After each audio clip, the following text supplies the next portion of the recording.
चिता जलने के बाद 1 घंटे तक आत्मा श्मशान में क्यों खड़ी रहती है? श्मशान घाट पर सन्नाटा है। हवा भी जैसे आज धीमे चल रही है। लकड़ियों की आग अब बुझ चुकी है। चिता ठंडी हो रही है। जिस शरीर को कुछ घंटे पहले तक सब अपना कह रहे थे, अब वह राख में बदल चुका है। लेकिन यहीं पर कहानी खत्म नहीं होती दोस्तों। गरुड़ पुराण कहता है, मृत्यु के बाद आत्मा तुरंत यमलोक नहीं जाती। पहले वह एक समय तक उसी स्थान पर ठहरती है जहाँ उसका शरीर जलाया गया। वह आत्मा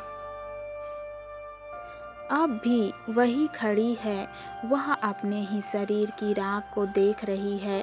उसे समझ नहीं आ रहा कि यह सब इतना जल्दी कैसे बदल गया। कुछ समय पहले तक उसी शरीर में दर्द था, भूख थी, प्यास थी, अपनों की आवाज़ थी।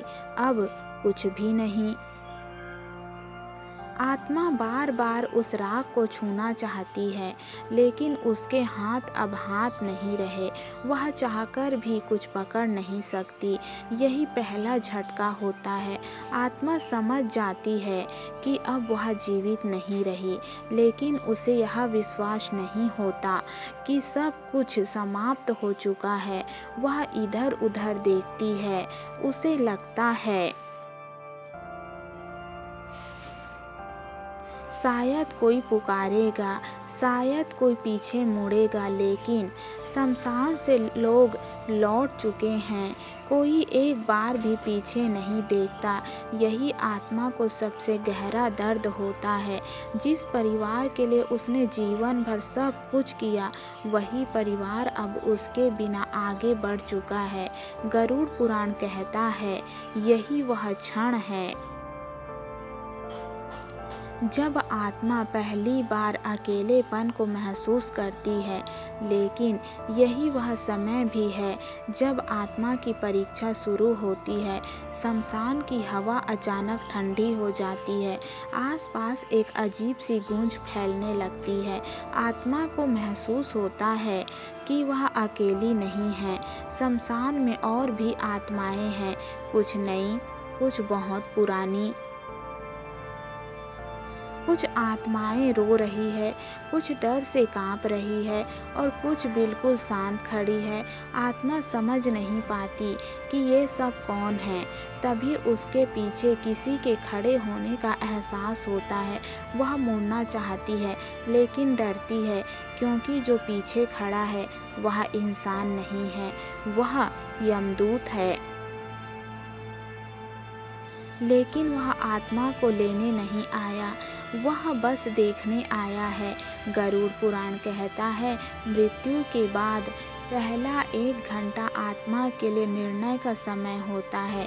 इसी 1 घंटे में आत्मा के जीवन के सभी कर्म उसके सामने आने लगते हैं। जैसे कोई अदृश्य पर्दा खुल गया हो। आत्मा अपने बचपन को देखती है, अपने माता पिता को देखती है, अपने किए वादों को देखती है। फिर वह अपने झूठ देखती है, अपने छल देखती है, अपने शब्द देखती है जो उसने किसी को दुख देने के लिए कहे थे। वह देखती है कि कब उसने किसी का अपमान किया, कब उसने किसी की मदद नहीं की।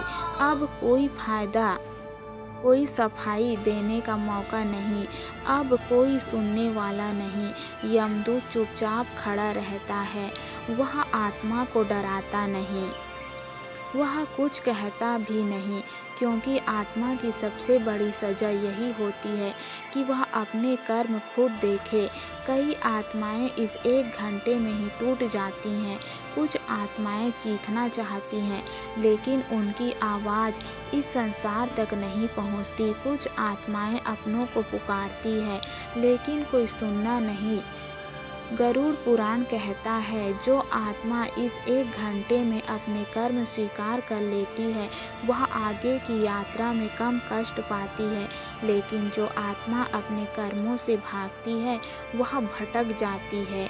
यही कारण है कि कुछ आत्माएं सालों तक शमशान में भटकती रहती है। जब 1 घंटा पूरा होता है तभी यमदूत आत्मा के सामने आता है। अब उसकी नज़रें कठोर होती है। वह आत्मा से कहता है, अब तुम्हारी यात्रा शुरू होगी और यह संसार पूरी तरह पीछे छूट जाता है। आत्मा एक बार फिर उसी राख को देखती है, लेकिन अब उसके भीतर कोई आशा नहीं चलती, केवल पछतावा। और यही इस कथा का सबसे बड़ा सत्य है। जो आज जीवित है वह समझ ले कि मृत्यु के बाद कोई साथ नहीं जाता, केवल कर्म जाते हैं। जो आज किसी को दुख देता है उसे याद रखना चाहिए कि एक दिन उसी शमशान में उसे भी 1 घंटा अकेले खड़ा रहना है। दोस्तों, शमशान में सभी को जाना है, आज हो या कल। इसीलिए जीते जी हमें अपने कर्म सुधार लेने चाहिए, ताकि जब हम यह दुनिया छोड़कर जाएं तो हमें रोना ना पड़े।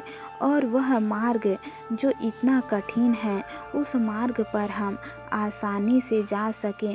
और यह तभी संभव है जब हम प्रभु का नाम लें। जय श्री कृष्ण।